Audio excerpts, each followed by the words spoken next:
আল্লাহ মালাকুল মাউত কে বলবেন, মালাকুল মাউত কি অবস্থা? বলবে সব শেষ। মাইয়াপ্পা, কে বাকি? মালাকুল মাউত বলবে জিনেরা বাকি, যাদেরকে দেখা যায় না। আল্লাহ বলবেন জিনদেরকেও শেষ করে ফেলো, রুহু কবজ করো। মালাকুল মাউত আজরাইল জিনদের রুহু কবজ করবে। আল্লাহ এবার জিজ্ঞেস করবে, ইয়া মালাকাল মাউত আখবিরনি মাইয়াপ্পা, এবার বলো আর কে বাকি? মালাকুল মাউত বলবে, আল্লাহ মানুষগুলো সব শেষ, জিনগুলাও শেষ, এবার বাকি ইবলিস শয়তান। কে বাকি? ইবলিসরেও শেষ করো, ইবলিসও শেষ। আল্লাহ আবার জিজ্ঞেস করবেন, ইয়া মালাকাল মাউতি মাইয়াপ্পা, আর কে বেঁচে আছে বলো?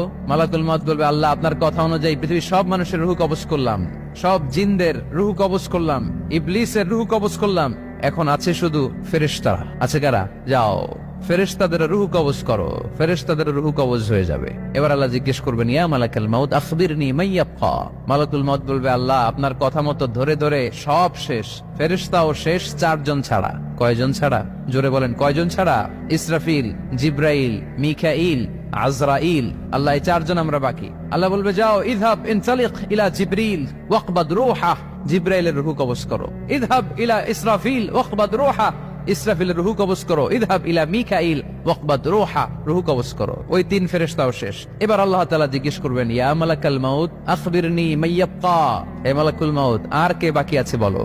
মালাকুল মাউত বলবে, আল্লাহ আপনার কথা মতো মানুষগুলো শেষ, জিনগুলো শেষ, ইবলিস শেষ, আমার বাকি 3 ভাই ইসরাফিল, মিকাইল, জিব্রাইলও শেষ, শুধু আমি, শুধু আমি।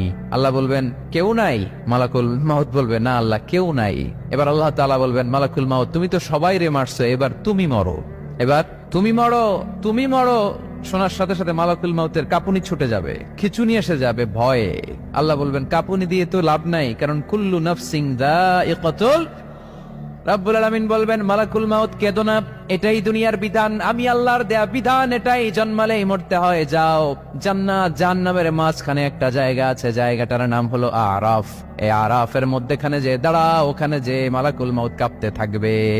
মালাকুল মাউত বলবে, আল্লাহ সৃষ্টির শুরুতে যদি জানতাম, সৃষ্টির শুরুতে যদি জানতাম সবাইকে মৃত্যুদান করার পরে, রূহ কবজ করার পরে আমাকেও মরতে হবে, তাহলে এই কঠিন দায়িত্বের ব্যাপারে আপনার কাছে ক্ষমা চাইতাম। আজকে আমারও যে ভাগ্য বরণ করে নিতে হবে সৃষ্টির শুরুতে, আমি এটা কল্পনাই করতে পারি নাই। আল্লাহ বলবেন, নো টক, মুত ইয়া মালাকাল মাউত, মর, মরে যা, মুত, মরে যাও।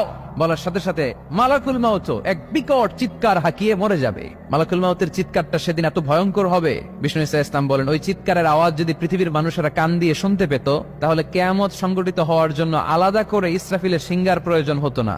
ওই চিৎকারের আওয়াজে প্রতিটা মানুষ কানের পর্দা ফেটে ওই জায়গায় লাশ হয়ে পড়ে যেত। এবার ডানে বায়ে সামনে পেছনে উপরে নিচে কেউ নাই, একজন ছাড়া। জোরে বলতে হবে, তিনি কে?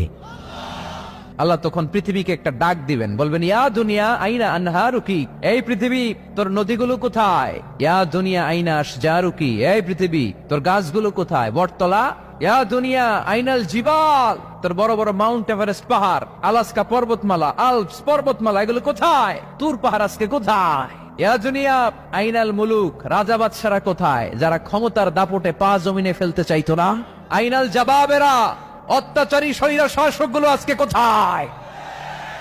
কোথায় আজকে? কোনো আওয়াজ নাই। আল্লাহ তখন হুঙ্কার দিয়ে বলবেন, লিমানিল মুলকুল ইয়াউম, who belongs the kingdom today?